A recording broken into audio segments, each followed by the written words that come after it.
si Vice President Sara Duterte. Sabi niya po, President Marcos faces a crisis of confidence mula sa taong bayan. Ano po ang posisyon dito ng Malacanang?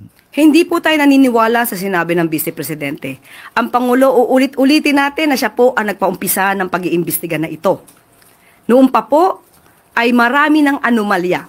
Since 2020, sinabi na po natin na marami na pong ghost projects pero wala pong ganitong klaseng pag-iimbestigang nangyari. Hindi inalintana ng Pangulo na kung sa panahon niya ito maimbestigahan, wala siyang magagawa kundi pa imbestigahan to para sa taong bayan.